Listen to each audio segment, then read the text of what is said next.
Hello student, welcome to Jyoti public senior secondary school. पिछली कक्षा में हमने राउल्ट के नियम की बात की थी। राउल्ट का नियम बताया था। उस नियम के आधार पर हमने ये बताया था कि कोई वाष्पशील विलय जो पदार्थ है अगर वो उपस्थित है तो राउल्ट का नियम उस पर कैसे लगेगा, उसके लिए पूरा ग्राफ बताया था, पूरा डेरिवेशन बताया था।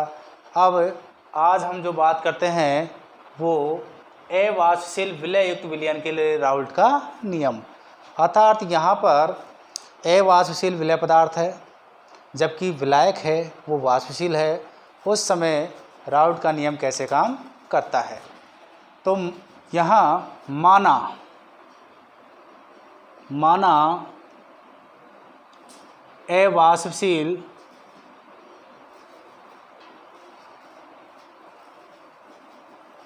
विलय बी है, वह विलायक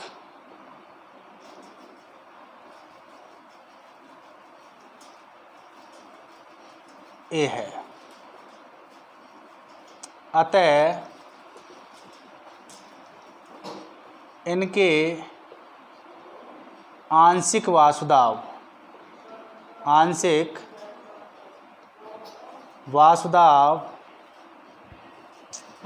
ये आंशिक वासुदाव किस में होंगे भाई? विलयन में। आंशिक वासुदाव क्रमशः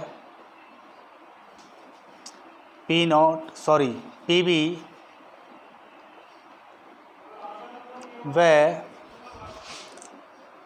पीए व मोल अंश क्रमशः एक्स बी व एक्स से है। तो राउल्ट के नियम से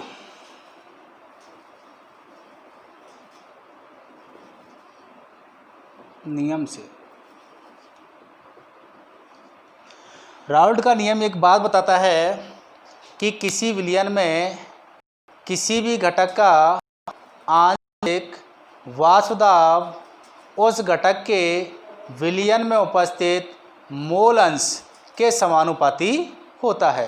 अर्थात आंशिक जो वासुदाव होगा वो किसके मोल अंश के समानुपाती होगा, जो किस में उपस्थित होंगे? किसी विलयन में उपस्थित होंगे। क्योंकि यहाँ पर हमने बात की है अवाष्पशील विलय, अर्थात जो विलय पदार्थ है वो अवाष्पशील है, वो वाष्प में कन्वर्ट नहीं होता। उस स्थिति में इस अवाष्पशील जो विलय बी है इसके जो मोल आंशिक वासुदाव की बात करेंगे तो इसके आंशिक वासुदाव का मान नहीं होगा, क्योंकि ये वाष्प में कन्वर्ट नहीं होता। इसीलिए इसके जो पीबी का मान है वो कैसा होगा? 0 होगा।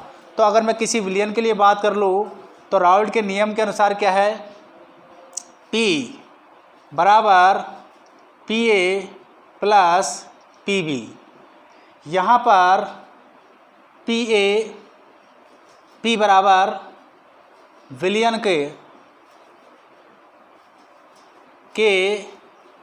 घटकों का कुल वाष्प दाब।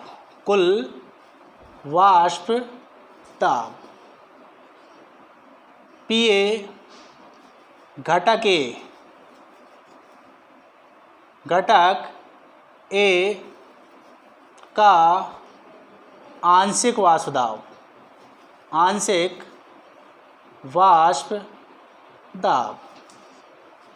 PB घटक B का आंशिक वाष्प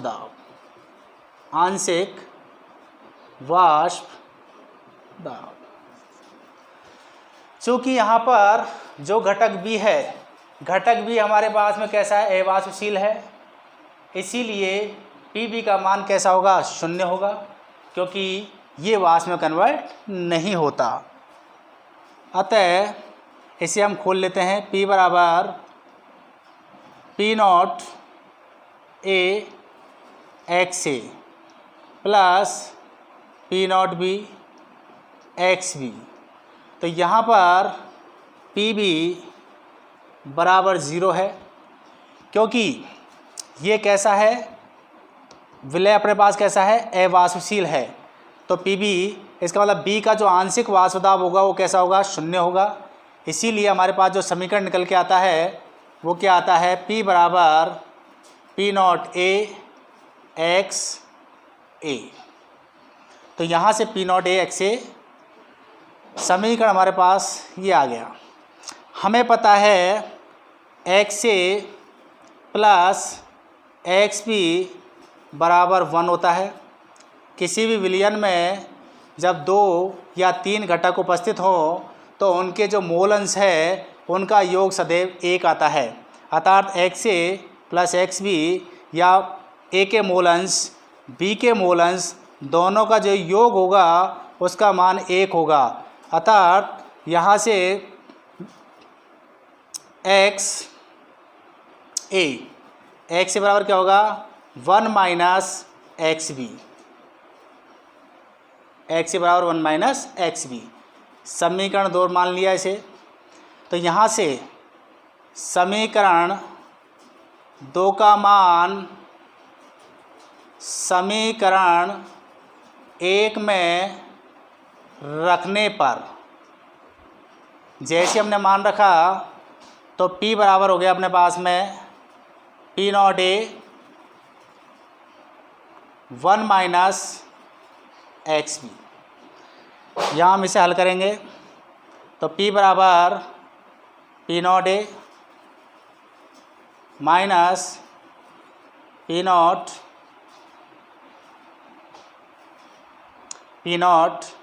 A x B, P0 A x B. तो यहाँ से इसे हम इधर ले जाते हैं तो P0 A एक्स बी बराबर P0 A माइनस P। ये अपने कौन सी अवस्था है, शुद्ध अवस्था। किसी भी घटक की शुद्ध अवस्था होती है, जैसे A घटक है, A घटक की शुद्ध अवस्था में आंशिक वाष्प दाब है। ये जो P है ये किसी भी विलयन का जिसमें 2 घटक हैं उन 2 घटकों में जो आंशिक वाष्प दाब किसी विलयन का है वो P है। यहाँ से एक्स बी, तो हमने एक्स बी निकाला, एक्स बी बराबर क्या हो गया, P0 A माइनस P बटे P0 A।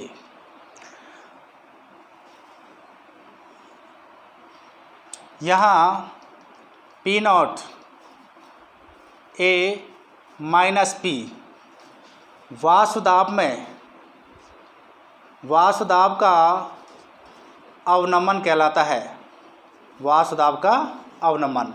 क्योंकि ये शुद्ध अवस्था है, ये विलयन की अवस्था है, तो शुद्ध अवस्था में ज़्यादा है और विलयन में वाष्प दाब का मान कैसा है, ज़्यादा कम है। इसी कारण से जो घटा है मान, उसी कारण से हम वाष्प दाब का अवनमन कहते हैं।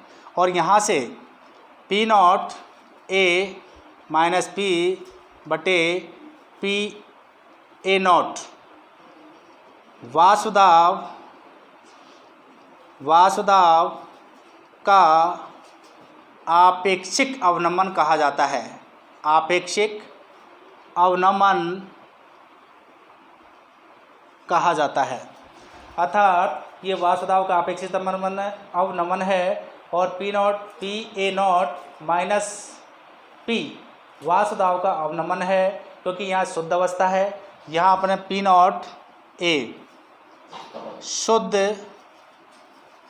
घटक A का आंशिक वाष्प दाब या वाष्प दाब। तो P0 A यहाँ पर क्या है, शुद्ध घटक जो A है उसका जो वाष्प दाब है इसे P0 A कहेंगे। इसे एक बार हम दोबारा से और देख लें तो हमने बात की है अवाष्पशील विलय युक्त विलयन के लिए राउल्ट का नियम।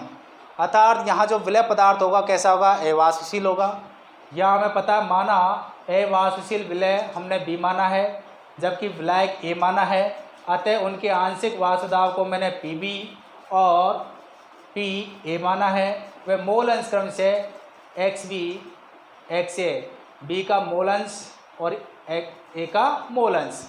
तो राउल्ट के नियम के अनुसार क्या होता है, P बराबर PA प्लस PB, अर्थात A का आंशिक वाष्प दाब और B के आंशिक वाष्प दाब का योग कुल विलयन के वाष्प दाब के बराबर होता है। यहाँ जो विलय पदार्थ है वो कौन सा है? PB है। तो हमें पता है कि PB वाष्पशील है, इसीलिए इसके वाष्प दाब का मान कैसा होगा? 0 होगा। इसीलिए P बराबर P नॉट ए एक्स ए। यहाँ से x A plus x B हमें पता है जब किसी विलयन में 2 या 3 घटक उपस्थित हों उनके जो मोल अंश हैं उनका योग सदैव 1 होता है। इसीलिए एक्स ए बराबर क्या निकल के आ गया? 1 माइनस एक्स बी। इस समीकरण का मान समीकरण 1 में रख दिया। जैसे हमने रखा P बराबर P naught A 1 minus x B, तो P बराबर P naught A P A naught x B. यहाँ से P naught by x B और P ए नॉट P, तो एक्स बी का मान हमने यहाँ से निकाल दिया।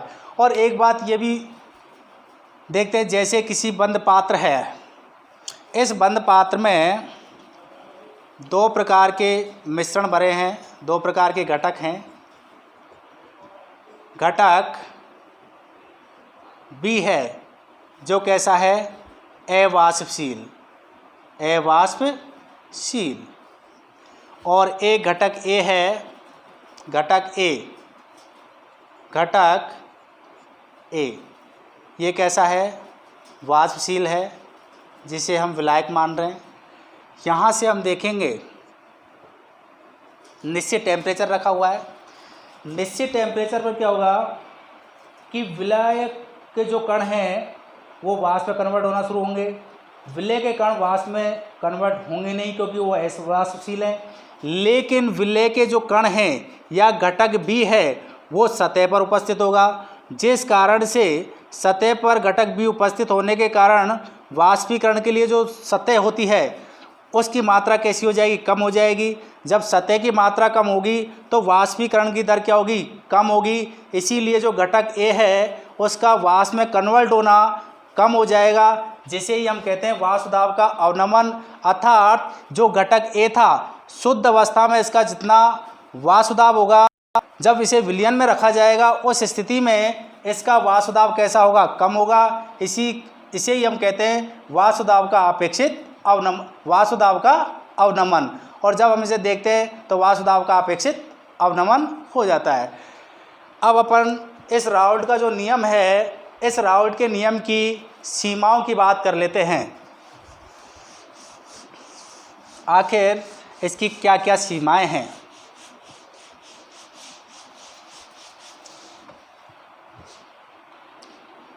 फर्स्ट, राउल्ट का नियम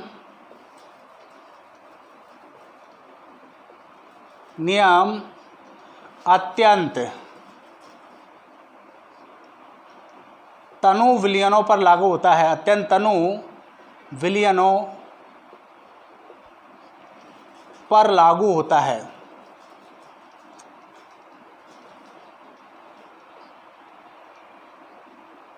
विलयन आपका डाइल्यूट होना चाहिए, विलय की मात्रा किसी विलायक में कम होनी चाहिए, उस कंडीशन पर राउल्ट का नियम लागू होता है।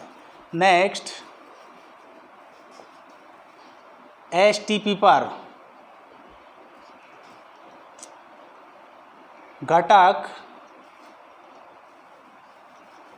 अवाष्पशील होने चाहिए। अवाष्पशील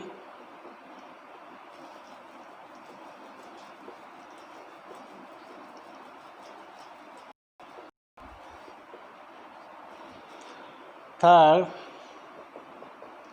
विलयन में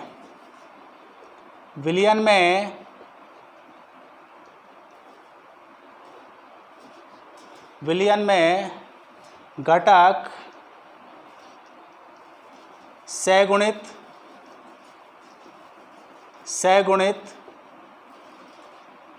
व वियोजित नहीं होने चाहिए।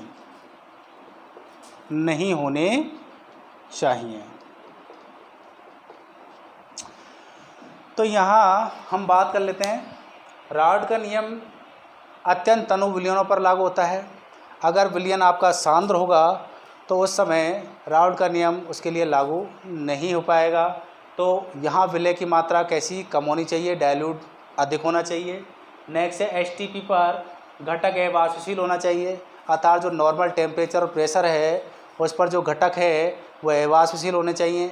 यदि अगर घटक वाष्पशील होंगे तो जैसे ही हम उनको पात्र में डालेंगे या दोनों विलय और विलायक दोनों को हम मिलाएंगे तो जो घटक फटाफट वाष्प में कन्वर्ट होने वाला है वो वाष्प में फटाफट कन्वर्ट हो जाएगा और विलयन में उसकी मात्रा नहीं रहेगी, इसीलिए राउल्ट का नियम उस समय भी लागू नहीं होगा। तो इस कंडीशन के लिए क्या होता है कि हमेशा जो विलय पदार्थ होता है उसका वाष्प दाब विलायक से कम होना चाहिए या कम रखा जाता है, जिस कंडीशन से वो आसानी से वाष्प में कन्वर्ट नहीं होता और राउल्ट का नियम लागू हो जाता है। नेक्स्ट है विलयन में जो घटक है उनका सहगुणित या वो वियोजित नहीं होने चाहिए।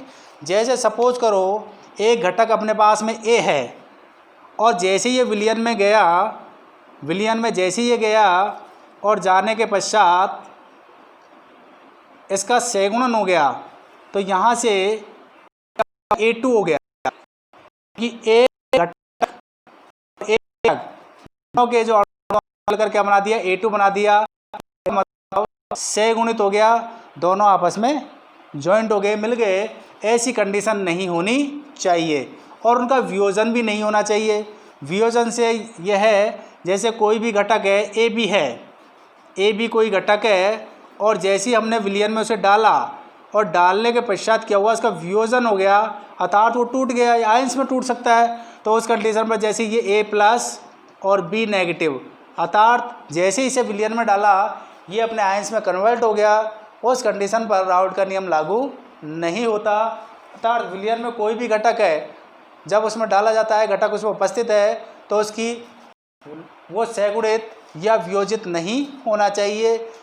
कोई भी आपस में मिल जाए, दो अणु मिलकर सहगुणित नहीं होने चाहिए और कोई भी अणु है वह आयंस में नहीं टूटना चाहिए, तो राउल्ट का नियम लागू हो जाएगा। अगर आपको ये वीडियो अच्छा लगा हो तो इसे लाइक और सब्सक्राइब कर दें। धन्यवाद।